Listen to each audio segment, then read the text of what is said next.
বৈষম্য বিরোধী ছাত্র আন্দোলনের প্ল্যাটফর্মটি এখন আর কোনো প্রয়োজনীয়তা নেই, এটি অনতিবিলম্বে গণমাধ্যমে বলেছি যে বৈষম্য বিরোধী ছাত্র আন্দোলন যে নেতৃত্বে আমরা জুলাই এবং আগস্টে আন্দোলন করেছি এবং 5 তারিখের পরে এই প্ল্যাটফর্মটিকে যেভাবে একটি বিভিন্ন মানুষের লোভের কারণে এই প্ল্যাটফর্মটি বারবার বিতর্কিত হচ্ছে, আমরা খুব মনে করছি এই প্ল্যাটফর্মটির এখন আর কোনো দরকার নেই, এটি একটি অভিভাবক শূন্য অবস্থায় রয়েছে। নাসির, আপনার কাছে আমার অনেকগুলো প্রশ্ন। প্রথম প্রশ্নটা ছিল নাটোরের ঘটনাটাই। আমরা জানি ছাত্রদল কি পরিমাণ নির্যাতনের শিকার হয়েছে গেল 15 বছর। ফলে ধরেন আপনারা এখনো ক্ষমতায় আসেননি, নাটোরের যে ঘটনা ঘটলো আইনি প্রক্রিয়ায় না গিয়ে যেটা করলেন সেটা ভালো উদাহরণ হলো কিনা ছাত্রদলের মতো একটি পুরনো সংগঠনের জন্য, সেটি একটি জায়গা। দ্বিতীয়ত হচ্ছে যে আপনারা আসলে ছাত্র সংসদ নির্বাচন কতখানি চান। তৃতীয়ত হচ্ছে যে অভ্যন্তরীণ কোন্দলে 5 আগস্টের পরে ছাত্র দলের 5 জন নেতাকর্মী মারা গেছেন, অন্য কোনো ঘটনায় আপনাদেরকে সোচ্চার হতে দেখিনি। পারভেজ হত্যার ঘটনায় আপনারা খানিকটা প্রতিবাদ মুখর হলেন, সেটা নিঃসন্দেহে ভালো, কিন্তু অন্যগুলো কেন এড়িয়ে গেলেন? আমরা নাটোরের ঘটনা এটি দুঃখজনক বটে, সাথে একটু যোগও করতে হবে। আমাদের বাংলাদেশ জাতীয়তাবাদী ছাত্র দলের যে কয়টি সাংগঠনিক ইউনিট রয়েছে আমাদের প্রায় 130টির মতো, এখন সেখানে নাটোরে সব থেকে বেশি নির্যাতিত হয়েছে বাংলাদেশ জাতীয়তাবাদী ছাত্র দল অতীতে গত 15.5 বছর। কিন্তু তার বিপরীতে যে ঘটনা ঘটেছে এটি খুবই দুঃখজনক। এই জন্য আমরা ইতিমধ্যে সাংগঠনিক ব্যবস্থা গ্রহণ করেছি, আমাদের দল ব্যবস্থা নিতে আমাদেরকে নির্দেশনা দিয়েছেন। আমরা নিজেরাও মনে করেছি তাগিদ থেকে সেখানে আমরা তাদের কমিটি বিলুপ্ত করেছি, তাদেরকে ডাকায় ডেকে এনে এর জবাব চেয়েছি।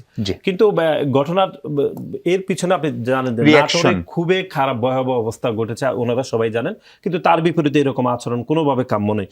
আর একটি ছাত্র সংসদ নির্বাচনের বিষয়ে বাংলাদেশ জাতীয়তাবাদী ছাত্র দল স্পষ্টত খুব দ্রুত সময়ের মধ্যে ছাত্র সংসদ নির্বাচনের জন্য আমরা দাবি করেছি। ইতিমধ্যে ঢাকা বিশ্ববিদ্যালয়, জাহাঙ্গীরনগর বিশ্ববিদ্যালয়ে আমরা সংস্কারের পলিসির বিষয়ে আমরা লিখিত জানিয়েছি এবং বাংলাদেশের অনেকগুলো ছাত্র সংগঠন তাদের লিখিত সংস্কার বিষয়ে লিখিত আবেদন করেছে। আমরা বিশ্বাস করি যে ঢাকা বিশ্ববিদ্যালয়, জাহাঙ্গীরনগর বিশ্ববিদ্যালয় ছাত্র সংগঠনগুলোর এই যে লিখিত প্রস্তাবনাগুলো অত্যন্ত যাচাই বাছাই করে দ্রুত সময়ের মধ্যে ছাত্র সংসদ নির্বাচন, মানে জাতীয় সংসদ নির্বাচনের আগে আপনারাও ছাত্র সংসদ নির্বাচন চান?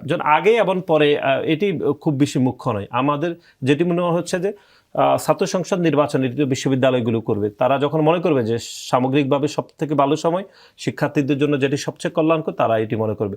আর জাতীয় সংসদ বাংলাদেশের যেটি জাতীয় সংসদ নির্বাচনের বিষয়ে ইতিমধ্যে আমাদের দল তো এই বিষয়ে বক্তব্য দিয়েছে। আর আপনি আরেকটি কথা বলেছেন, সেটি হচ্ছে বেসরকারি অভ্যন্তরীণ বিষয়ে যেটি মনে হচ্ছে সেটি হচ্ছে 5টি ঘটনা নয়, আমরা জানি কয়েকটি ঘটনা ঘটেছে, মানে 5 জন নেতাকর্মী মারা গেছেন। সেটি যেহেতু এটি একটি বড় রাজনৈতিক দল হিসাবে আমরা পরিস্থিতি নিয়ন্ত্রণ করার আমরা চেষ্টা করছি। বিভিন্ন সময় দেখা যায় বড় দলগুলোর মধ্যে এরকম অনাকাঙ্ক্ষিত ঘটনা কোনোভাবে কাম্য নয়, আমরা এগুলো পরিস্থিতি নিয়ন্ত্রণ করার চেষ্টা করছি। আরেকটি ঘটনা আপনি বলেছেন যে জাহিদুল ইসলাম পারভেজের ঘটনায় আমরা সোচ্চার থেকেছি, কিন্তু অন্য কোনো ঘটনায় আমরা ঢাকা বিশ্ববিদ্যালয়ে যেরকম একটি অনাকাঙ্ক্ষিত ঘটনা ঘটেছে আমরা সেই বিষয়ে আমরা সোচ্চার ছিলাম। জাহাঙ্গীরনগর বিশ্ববিদ্যালয়ে একজন ছাত্রলীগের নেতাকর্মীকে যেভাবে হত্যা করা হয়েছে সেই ঘটনায় কিন্তু আমরা নিন্দা জানিয়েছি। কিন্তু আপনি দেখেছেন জাহিদুল ইসলাম পারভেজের ঘটনায় কিন্তু বাংলাদেশের অন্য ছাত্র সংগঠনগুলোর সেরকম ভূমিকা কিন্তু আপনি দেখেন নাই।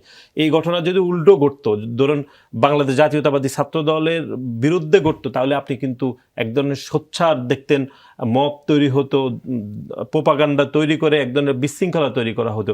কিন্তু বাংলাদেশ জাতীয়তাবাদী ছাত্র দলের জাহিদুল ইসলাম পারভেজের ঘটনায় বৈষম্য বিরোধী ছাত্র আন্দোলনের শোভান নিয়াজ, তুষার এবং নিয়াজ মিয়াজি যে জড়িত ছিলেন সুস্পষ্টভাবে, সেই বিষয়ে কিন্তু বৈষম্য বিরোধী ছাত্র আন্দোলন থেকে যেরকম ব্যাখ্যা দেওয়া হয়েছে সেটি খুবই দুঃখজনক।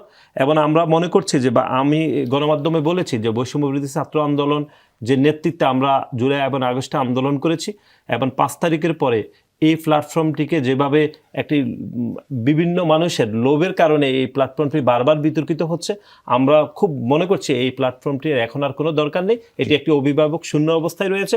এবং তারা যে বিবৃতি দিয়েছে আপত্তিকরভাবে এটি প্রত্যাখ্যান করেছে, তাদের জড়িত থাকার বিষয়ে আমরা সেটিও প্রত্যাখ্যান করছি। এবং আপনি দেখেছেন যে যেই 2 জন জড়িত রয়েছে তাদের বিরুদ্ধে সাংগঠনিক কোনো ব্যবস্থা গ্রহণ করা হয়নি। সুতরাং এই প্ল্যাটফর্মটি অর্থাৎ বৈষম্য বিরোধী ছাত্র আন্দোলনের এই প্ল্যাটফর্মটি এখন আর কোনো প্রয়োজনীয়তা নেই, এটি অনতিবিলম্বে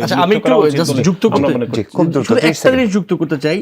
আমরা এখনো এই ব্যাপারটি নিয়ে নিশ্চিত নই, যেহেতু কোনো তদন্ত রিপোর্ট হাতে আসেনি যে এই 2 জন ব্যক্তি আপনার ছাত্র সংগঠন ছাত্র আন্দোলন আপনি এখন আমি জাস্ট একটা কোশ্চেন করতে চাই যে এটাই আমার ছাত্র সংগঠন হিসেবে না, একটা সম্পূরক প্রশ্ন হিসেবে, যদি বৈষম্য ছাত্র আন্দোলনের 2 জন নেতাকর্মী একটি কিলিং এর সঙ্গে যুক্ত থাকার কারণে এই সংগঠনটিকে বা এই প্ল্যাটফর্মটিকে বিলুপ্ত করতে হয় এবং তাদেরকে অভিযোগ শুনতে বলা হয়।